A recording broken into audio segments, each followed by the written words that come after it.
এদিকে মামলা থেকে সরে যাওয়ার জন্য হুমকি দেওয়া হচ্ছে বলে অভিযোগ করেছেন অভিনেত্রী নিপুণ। আজ মঙ্গলবার 15ই ফেব্রুয়ারি এক সংবাদ সম্মেলনে এই অভিযোগ করেন তিনি। নিপুণ সংবাদ সম্মেলনে বলেন, গত 14ই ফেব্রুয়ারি আনুমানিক সকাল 8টার দিকে বাসে থেকে ফুল কেনার জন্য বনানী সুপার মার্কেটে যাই। সেখানে আমি গাড়ি থেমে নামার জন্য দরজা খুললে অজ্ঞাতনামা কয়েকজন লোক সাহায্যের জন্য হাত বাড়ায়। এরপর আমি কিছু বুঝে ওঠার আগেই তারা মামলা থেকে সরে দাঁড়ানোর জন্য বলে ওখান থেকে চলে যায়। এর জন্য বনানী থানায় সাধারণ ডায়েরি করেছেন বলে জানান নিপুণ। জিডি নম্বর 829।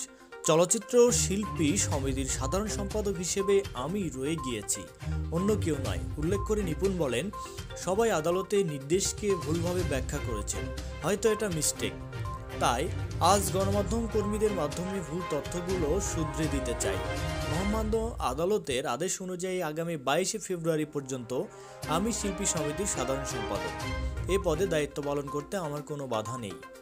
সোমবার 14ই ফেব্রুয়ারি চলচ্চিত্র শিল্পী সমিতির সাধারণ সম্পাদক পদ নিয়ে হাইকোর্টের আদেশ স্থগিত করে চেম্বার আদালতের আদেশ বহাল রাখেন আপিল বিভাগ। একই সঙ্গে সাধারণ সম্পাদক পদে অবস্থাও বহাল রাখা হয়েছে। পাশাপাশি এ বিষয়ে জারি করা রুল হাইকোর্টকে নিষ্পত্তির নির্দেশ দেন আদালত। প্রধান বিচারপতি হাসান ফয়েজ সিদ্দিকীর নেতৃত্বে 6 বিচারপতির পূর্ণাঙ্গ আপিল বেঞ্চে এই আদেশ দেন। এদিকে সাধারণ সম্পাদক পদে জায়েদ খানের প্রার্থিতা বাতিলের সিদ্ধান্ত কেন অবৈধ হবে না এ মর্মে জারি করা রুল শুনানির জন্য আগামী 22শে ফেব্রুয়ারি দিন ধার্য করেছেন হাইকোর্ট। মনে রাখবেন, আমাদের চ্যানেলের সমস্ত ভিডিও শুধুমাত্র বিনোদনের জন্য। বিভিন্ন সময় শিল্পী কলা কৌশলীদের ছবি ব্যবহার করা হয়, এটা কেউ সিরিয়াসভাবে নেবেন না, বিনোদন হিসেবে গ্রহণ করবেন।